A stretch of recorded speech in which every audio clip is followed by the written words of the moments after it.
On ne connaît pas Marseille si l'on n'a fait que traverser son centre. Si l'on n'a pas vu ses quartiers, ces anciens villages que la ville a peu à peu absorbés, mais qu'elle n'a pas effacés.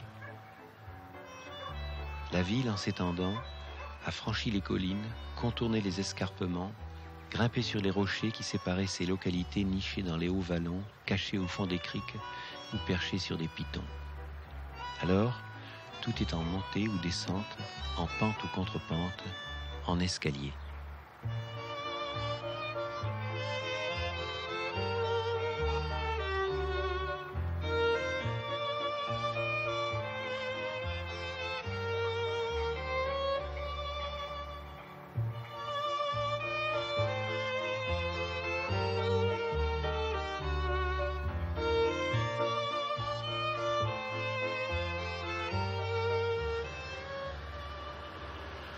Et l'escalier de la gare Saint-Charles n'est pas le monument colonial que l'on croit ou que l'on a voulu construire. Il n'y a que sa décoration qui parle de ces quelques 150 ou 200 ans de la vie de Marseille, liés aux colonies, et qui ne sont après tout qu'un petit pli de son histoire. Non, c'est d'abord de l'espace marseillais qu'il parle. Il dit comment, depuis plus de 25 siècles, on y est descendu vers la ville et vers le port, qui sont en bas et qui vous attendent. Beau séjour, Vauban, le Roucas-Blanc, l'Estac, qui même avec ses fumées fait toujours penser à Cézanne, Saint-Antoine, toujours campagnard, Saint-Henri et son petit cimetière, ou même le Panier, qui nous fait voir en pleine ville d'aujourd'hui un port provençal du XVIIIe siècle. Autant de quartiers, autant de caractères particuliers, de populations anciennes ou récentes, de sortes de rues, de traverses, d'escaliers ou de pentes.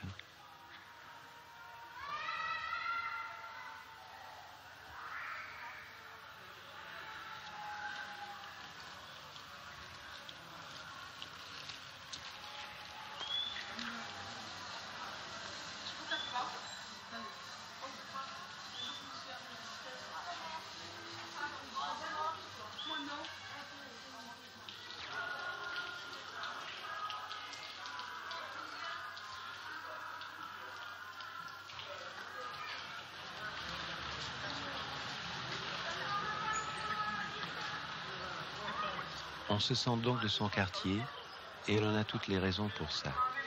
Ce que l'on voit de sa fenêtre, si c'est toujours dans le concert des toits de tuiles marseillaises, on le voit de nulle part ailleurs. La mer ou les îles du Frioul, ou Marseille vert, ou un coin du port, ou même de ces grands murs brûlés de soleil. Et de là, on descend en ville. D'où l'importance des trajets, puisque c'est par eux que l'on vérifie le mieux son appartenance à son quartier et sa différence. Car chacun a son caractère propre, parcourt ses péripéties à lui, forme un voyage à part. Il y en est de très longs, d'autres sont très courts, mais chacun fait son récit original de la descente en ville. Et peut-être le faisait-il encore mieux au temps des tramways. Car je me souviens que lorsque j'étais petit, tout au long du trajet qui descend de la Belle de Mai, c'est dans le tramway que je rêvais le mieux et que je me racontais les plus belles histoires.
Et bien souvent, au retour d'une visite familiale, tout en haut d'une ligne, au terminus, je me préparais à ces aventures. Quand le tramway arrêté au soleil attendait, où j'étais assis et où j'attendais que ça recommence la descente en ville.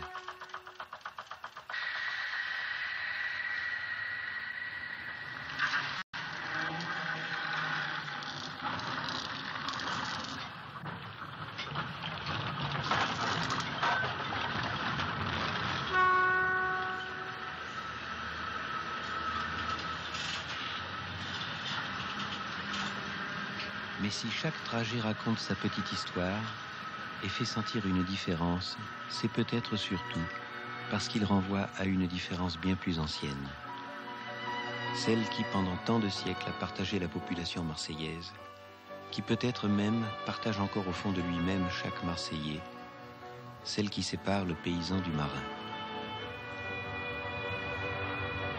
Dans le temps, avec un sac ou un panier sur l'épaule, on est descendu à pied, ou sur le dos d'un mulet, ou avec la charrette et le cheval, plus tard dans le tramway, et aujourd'hui le long de l'autoroute.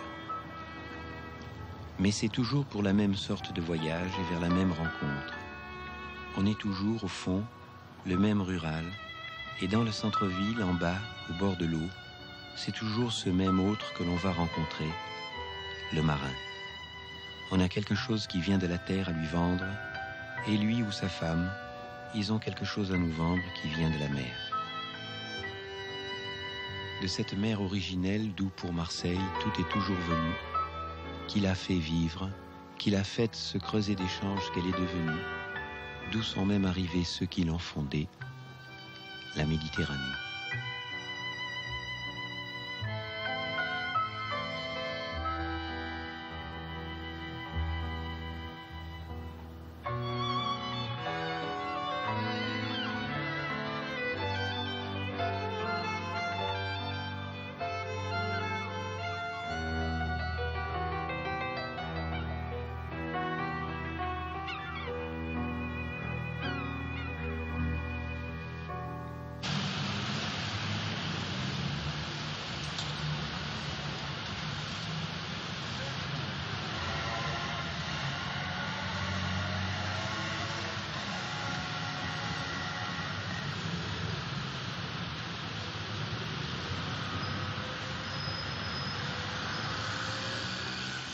Si l'escalier Saint-Charles est sûrement un emblème de l'espace marseillais, la Canebière et le Vieux-Port en constituent un autre, celui du commerce des hommes.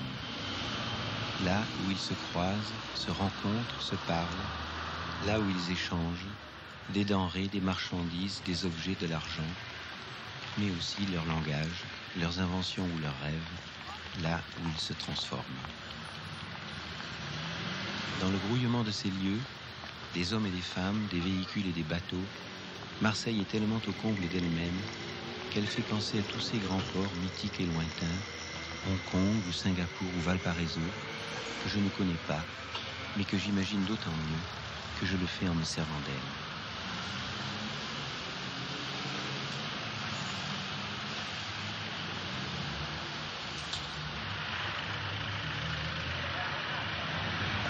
Affaire faite, par la Canebière ou par une autre montée, on repart vers son quartier et sa maison, qu'elle soit F4 dans une cité ou cabanon perché sur une crête.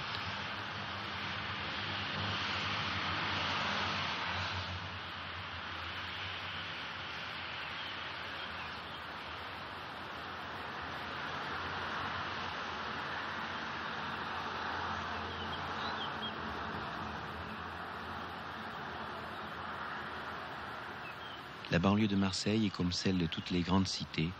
C'est là qu'on voit la ville dévorer la campagne. Avec cette particularité pourtant, qu'ici elle n'y parvient jamais complètement et que la campagne provençale a marqué partout la grande dévoreuse.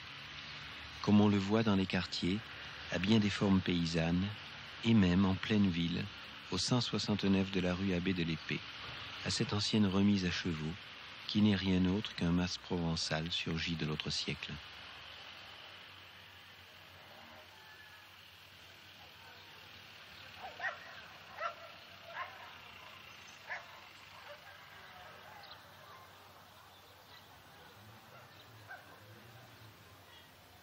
De cet ancien partage entre paysans et marins, il n'y a pas de famille marseillaise dont les souvenirs et les vieilles photos ne gardent quelques traces. Dans la mienne, c'est du côté de la terre qu'on venait, comme le montrent tant d'images qu'un de mes grands-oncles, bon photographe amateur, collait sur ses albums. Mon grand-père maternel était rentré jeune aux savonneries Ferrier. Il y resta toute sa vie. Plus tard, maître portefeuille pour cette société et président du comité des fêtes de Bon Secours, il était devenu un de ces petits notables de quartier qui fondent ces associations ou président ces comités qui organisent des concours ou des excursions. Maître portefeuille sur le port, c'était tous les matins place de la Joliette, organiser le déchargement des bateaux pour les uns ou les autres. C'était tous les matins embaucher pour ça des travailleurs du port.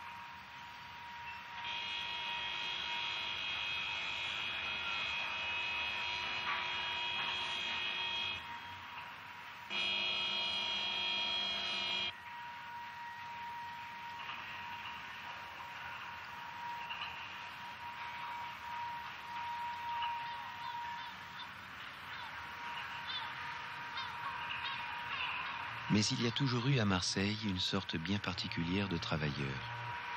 Ceux qui viennent d'ailleurs, que ce soit du même bord ou de l'autre bord de la Méditerranée, de là où on est plus pauvre et d'où il faut partir si l'on veut survivre. Mon grand-père paternel était de cela. Il n'y a pas de photo de lui, mais celle de n'importe quel journalier de la fin du siècle dernier en donne une image plausible. C'était un paysan piémontais. Son village natal s'appelait Paesane.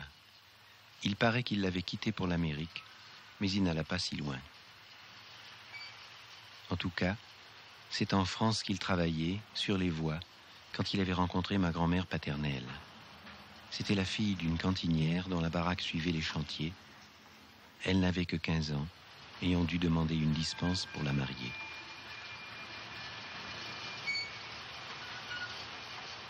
Toute sa vie, de chantier en chantier, mon grand-père fut journalier, terrassier ou maçon. Il faut revenir sur la géographie marseillaise à propos des traverses et des amours.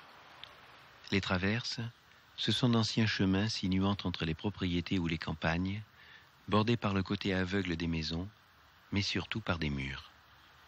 Il y a une 50aine d'années, à Marseille, les amoureux s'y retrouvaient dans leur recoin le soir, à la faveur de l'ombre. Ces murs, surtout lorsqu'ils protégeaient de riches domaines, ne pouvaient que faire rêver à ce qu'il y avait derrière. Des paradis cachés, des architectures à colonnes, des luxes végétaux, des folies, de la fraîcheur, de l'eau, tout un système de plaisir, mais gardé pour soi, savouré dans le seul partage intime, le secret.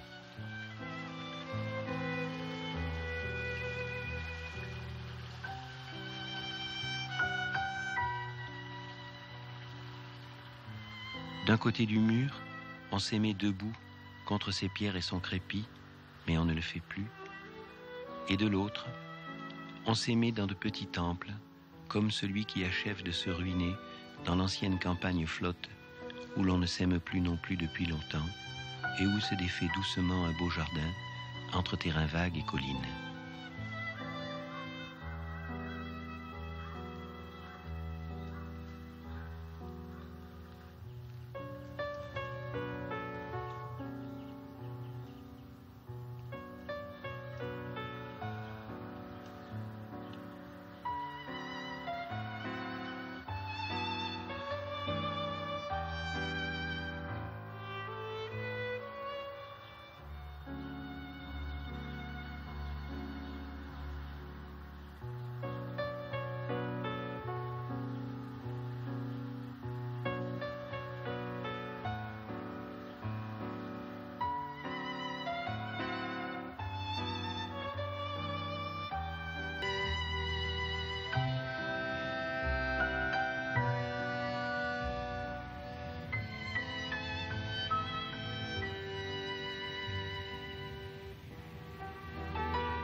On a dit que Marseille n'a pas de forme et pas de monument.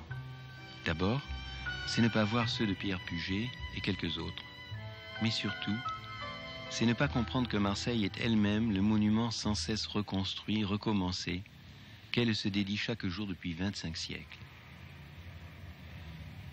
Et puis, un bouillonnement n'a pas une forme, mais des formes. Et à Marseille, c'est dans les détails qu'on peut le mieux trouver la géométrie qui lui est propre. Comme le montre, partout, le travail de tant de petits maçons, experts en truelles et en mortier.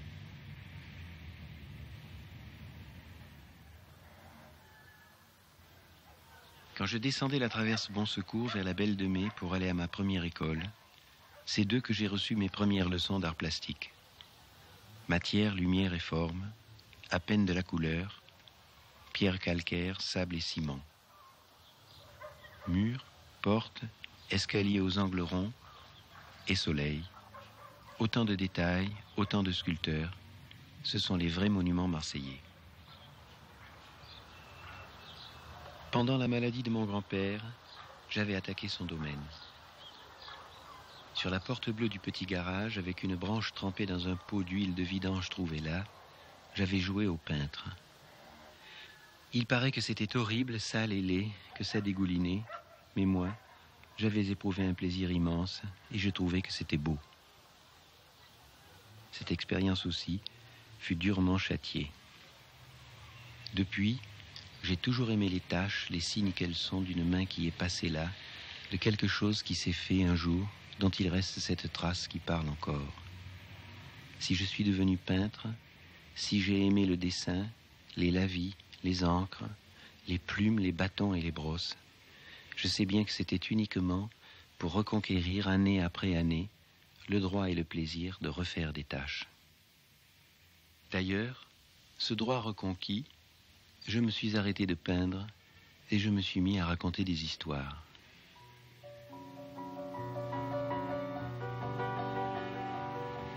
C'était, je le sais aussi aujourd'hui, pour en finir encore avec une autre sorte de trace, celle de ces hommes et de ces femmes dont je descends, que j'aime et qui font partie de ceux qui d'ordinaire n'en laissent pas. Aussi, leurs traces si légères, je voulais les leur rendre, les marquer pour qu'elles ne s'effacent pas, ou bien plus tard, le plus tard possible. Et maintenant que je l'ai dit avec ce film, je vais pouvoir remonter dans le tramway et jouer à rêver pour de bon, faire et refaire le long trajet avec des histoires tout à fait inventées.